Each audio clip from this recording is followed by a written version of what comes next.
Elliot, just to start things off, I think a question here is how expansively the judges could rule here and really what this could mean, and also how soon we could know. It seemed where they were leaning today, but how soon we could know what their decision is.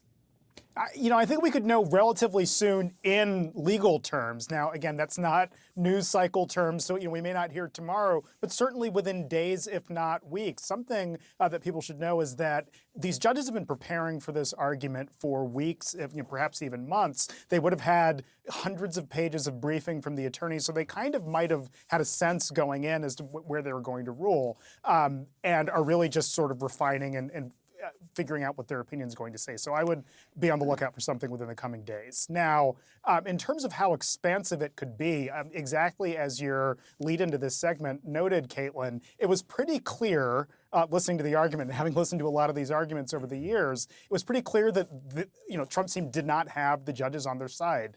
Judge Pan's question, particularly on that hypothetical, was just devastating because they did not have an answer to it. And it cannot possibly be the case that attorneys, that a former president could engage in whatever conduct he wished and resign the next day and avoid any possible criminal exposure. And to that overall argument, George Conway, I mean, you've practiced law as a conservative attorney for decades. You've argued before the Supreme Court. You played a central role in one of the key cases that defined the limits to presidential immunity. We could be in for an entirely new definition maybe here. But I wonder what you made of this assertion by Trump's team that the only way to hold a president accountable for crimes was to first have them convicted in an impeachment proceeding by the Senate. Well, the short answer is what they were doing there was taking a bad argument, their immunity argument, and conflating it with another bad argument, which is something based upon the impeachment judgment clause, and mixing them all together in the hope of getting a stronger argument. And what happened was the Trump attorney, Sauer, set a trap for himself that Judge Pan just completely closed off. And it was an intellectual tour de force by Judge Pan. Not only did she highlight the extreme nature of their position, that a president might not be prosecutable for assassinating political rivals, she did something else. His attempt to explain, well, you could hold a president liable, was based upon that impeachment judgment clause. He's misreading it by saying that if you can prosecute a former president if they were convicted by the Senate. Well, the problem was that completely is inconsistent with their main position, which is the president is absolutely immune. And let me elaborate just a little more on that. Their position that the president is absolutely immune from being prosecuted for official acts stems from the notion that Sauer repeated over and over again, that we have to be afraid that there'll be political prosecutions. And then he's taking this other position, which again is nonsense by itself, but trying to mix it in by saying, but you could prosecute him if the Congress, which happens to be the most political body in the Capitol, says you can. So what he's saying on one hand is saying we can't have presidents prosecuted because it could be political, and then he's saying that the political Congress gets to decide. It made absolutely no sense, and I was there in the courtroom, and it was devastating. You were in the courtroom today as these arguments were being made, George? Yeah, I was sitting way in the back, and but I could hear it. I could hear it pretty well, except for maybe Judge Henderson, whose voice was a little soft. But I mean, it was one of those moments, and I'm writing a piece in the Atlantic tonight that should come out tomorrow, where before the argument, it was like 10 minutes into the argument when Judge Pan just completely demolished Trump's lawyer. And you knew right then you didn't have to hear anything else. I mean, the lawyer for the special counsel's office could have just stood up there and talked for 5 minutes and nonsense and sat down, and he still would have known that he won. I mean, the rest of the event was kind of anticlimactic after those exchanges that you just played. The other argument was essentially what Judge Pan also brought up was, I believe it was Judge Pan, that the question of how this goes with what we had heard from Trump's attorneys, a different group of attorneys, albeit in his impeachment, the actual impeachment that did happen on Capitol Hill. I know that was a long time ago, so I just want to remind people what it was that Trump's attorneys said then. There is no such thing as a January exception to impeachment.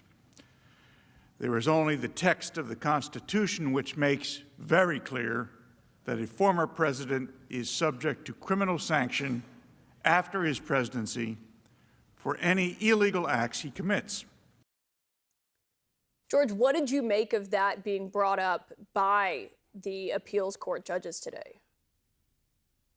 It was terrific. I mean, it's always great when you can catch your adversary taking one position before one court and then taking another before some other tribunal. Here was the Senate and then this federal court. And it just shows the fundamental, I mean, they're just playing they're playing hide the ball there.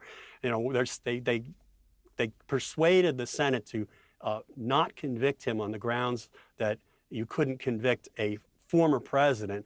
But they said, hey, you know, you can prosecute him criminally. And in fact, on February 13, 2021, Majority Leader McConnell said, you know, there's a criminal law in this country. He made clear that criminal prosecution was an option. And then when the criminal prosecution comes around, they say, oh, never mind that.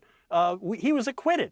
And the fact of the matter is, a large number of the senators who voted not to convict Donald Trump in 2021 did so because for a purely technical reason that he's not president anymore. And when they believed, I think incorrectly, but they believed that they didn't have the power to bar him from holding future office because he was no longer in office. Yeah, that was a point that they made. And John Dean, you know, looking at this, there was a lot of historical context that was brought up today, including your former boss, Richard Nixon.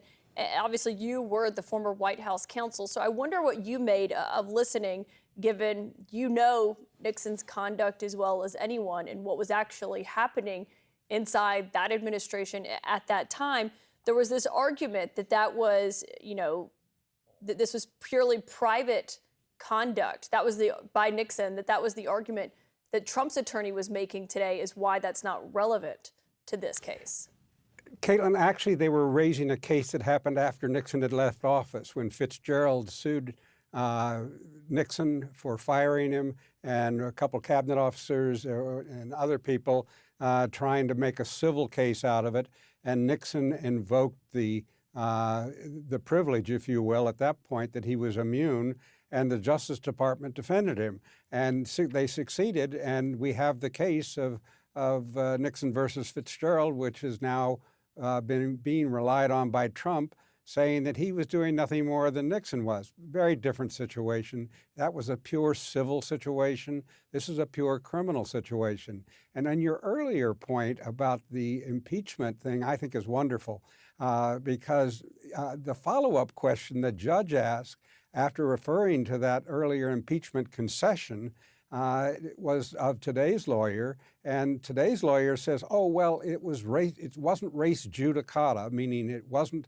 It's not inapplicable today, in the words of the Latin law." And he said so because it was a different proceeding. Well, they're relying on this proceeding as being something that bars future prosecution because he's already been tried. They're trying to claim this is double jeopardy. So they're all over the lot, Caitlin, all over the lot. So I take it you weren't impressed with the way Trump's attorney argued in court today? Underwhelmed. I felt sorry for him, actually. Do you think that it means that they're going to rule against him? I'm convinced they will. It would be so stunning for Trump to succeed in this argument. I think it's a make-weight argument where they're just trying to get delay. They're going to go for the full en banc hearing of the entire D.C. Court of Appeals. Then they'll lose there. Then they'll go up to the Supreme Court and they'll argue there. And pretty soon, months will have passed, and he hopes he's president and can somehow magically erase it all. Yeah, they're aiming for a delay here. And Elliot, you know, you have worked across all three branches of government. You've worked as a counsel in the Senate, multiple roles in the executive branch. When you look at this, you know, was there ever this understanding when you were there that to have a president be, or to have someone being removed from office, that would be necessary before that figure, that president, could be criminally charged? I am so glad you're asking me that, Caitlin, because a big point underlying today's hearing was a gross misunderstanding of the impeachment provisions in the Constitution, and George touched on this a little bit earlier on. The point of impeachment is to ensure integrity of government and not punish people criminally. If one is impeached, they lose their job. That is the point of impeachment, to ensure that our government functions effectively. The point of our criminal justice system serves an entirely different purpose in the country. It's punishing people, deterring offenders, and so on. Trying to graft one on top of the other, as Trump's attorneys did today, misconstrues and frankly confuses the public about what the point of impeachment is. The two have nothing to do with each other. It's a different type of proceeding, and the idea, and again touched on by Judge Pan, the idea that a president could engage in whatever quote-unquote official misconduct he wanted and get away with it simply by virtue of not being impeached is just simply incorrect. And the judges tipped, you never know what judges are going to do, but they did tip their hands today that this is one that I think they will be pretty clear and unequivocal on. Yeah, it'll be so fascinating to read their opinions and their rulings once that does come down. If it makes you feel any better, I have already put evac on alert. He's ready to go if it comes to that. General, I can assure you. Hey, General, let me into the war room to see you, so I had to hack my way onto this frequency. This better be critical, Wheelie. Sir, come on, what is it not, please? Okay, couple of things. I'm running low on the double. I was thinking about taking a couple of months sick leave, maybe starting today. And, oh yeah. I intercepted a transmission from Megatron. Then send it through. Yes, sir, right away, sir. And so I was so damn good on me, let us know. This is your last warning, insects. Relinquish what remains of the Allspark. So who's the insect? You? What? Who's the insect? Protect you. They were defeated on our world, and we will defeat them here. This was just a diversion. Security, please bring up. Rabbit, she's already inside. Deeds! Give me an update on that reserve. Boss readiness. What was his name? What was it? Evac, sir. Evac.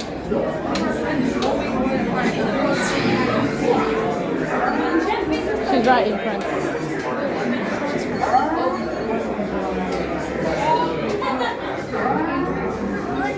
We are facing a heavy, sustained attack. They appear to be after the Allspark craft. General, General! You need to evac immediately. Evac. Hold on. National security advisory. Stay down. Check it out. Failed the mission. Some rangers. The amateurs. Suicide mission.